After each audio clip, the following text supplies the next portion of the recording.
Pourquoi ce podcast ? À la fin de l'année 2003, quelques mois après la mort de mon père, j'étais dans un de ces épisodes de dépression que j'ai dû affronter plusieurs fois dans ma vie. Je me suis retrouvé chez un médecin qui m'a demandé si j'avais pensé un jour à aller voir quelqu'un pour parler. Même si j'étais épuisé moralement au plus bas, je réponds avec humour en disant que j'aurais jamais les moyens de me payer une psychanalyse en région parisienne. Ça le fait sourire. Non, il parlait pas de ça. Il connaissait un groupe de parole en lien avec ce que je vivais. Il m'a donc donné des coordonnées, horaires, en ajoutant que c'était gratuit. Un jour, je suis parti du travail un peu plus tôt pour aller voir comment ça se passait. J'ai rien dit à personne autour de moi. Nos proches ne sont pas toujours capables d'entendre qu'on ne va pas bien. Leur dire qu'on va voir un groupe de parole ou débuter une psychothérapie, ça peut être angoissant pour eux. Et devoir subir leur angoisse quand on ne va pas bien, ça aide pas. Je suis arrivé un peu en avance, par peur de pas trouver la salle facilement. Il y avait déjà du monde. Je me suis installé et j'ai écouté les histoires des gens présents, qui avaient pour la plupart une feuille avec ce qu'ils voulaient dire. C'était ce genre de groupe où une personne prenait la parole sans qu'on l'interrompe, puis une autre. On n'échangeait qu'à la fin. Je n'ai pas du tout parlé la première fois, j'ai pris juste une leçon. En les écoutant raconter courageusement leurs histoires, je réalisais qu'ils étaient en train de m'apprendre à raconter les miennes. La seconde fois, le psychologue qui accompagne le groupe me demande si je me sens d'au moins dire la raison qui m'amène. J'en dirais bien plus que ça en bégayant pas mal. J'étais super mal à l'aise, mais je prenais sur moi. Je leur devais bien ça. En fin de séance, j'expliquais que ça serait dur pour moi de venir régulièrement, que les horaires de boulot n'aident pas. Et surtout, je les ai remerciés car en simplement 2 séances, j'avais réussi à parler. Un membre me prend à part et me dit qu'il y a un forum où il discute avec des gens rencontrés au hasard de la vie. On y parle de tout, c'est un forum privé et anonyme. Il me demande uniquement le pseudo que je vais prendre pour valider mon inscription. Je rejoins donc ce forum et je découvre des règles dont 2 qui m'ont bien marqué. La première, remercier les gens quand on lit leur texte. Sur ce forum, pas de like ou d'emoji, les réseaux sociaux n'existent pas encore, nous n'avons que du texte. On n'ignore pas un message qu'on a lu. On prend le temps de commenter avec quelques mots, ou au moins dire merci, pour signifier à son auteur qu'on l'a lu.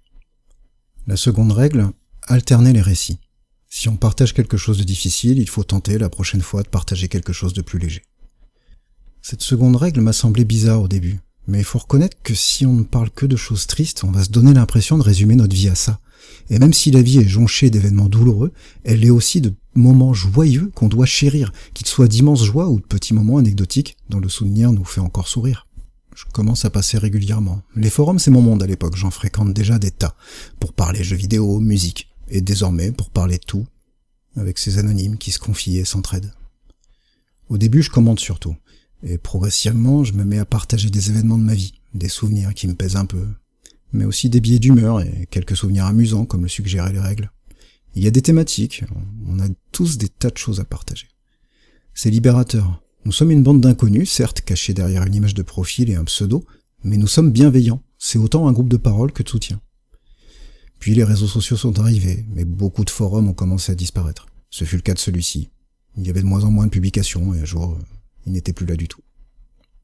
Je ne sais pas ce que sont devenus tous ces gens, mais c'était le deal. On se connaissait pas. On a partagé nos histoires anonymement. On s'est aidés. Lorsque je voulais partager quelque chose de long sur ce forum, je l'écrivais dans un document à part. La case pour écrire était trop petite, c'était plus pratique de préparer dans un document texte en plein écran. Quand le forum a fermé, je savais que j'avais ces textes dans un dossier, et je me suis dit que j'en ferais quelque chose un jour. Je suis pas particulièrement doué pour l'écriture, et mon style ressemble plus ou moins à ma façon de parler. Alors je me dis qu'un podcast serait sûrement la meilleure idée. Entre le travail, la vie de famille et une incapacité totale à gérer mon temps, il aura fallu attendre fin 2023 pour que je m'y mette enfin. Environ 20 ans après ma visite chez le médecin dont je vous parlais au tout début.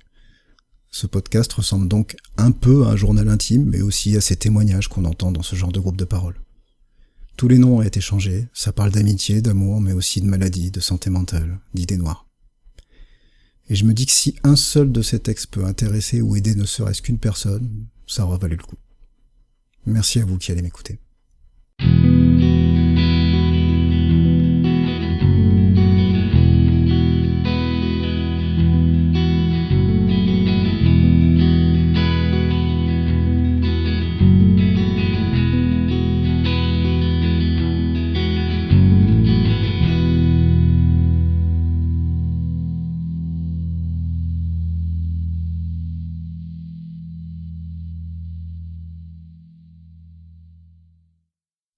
À suivre, épisode 1, Premiers émois.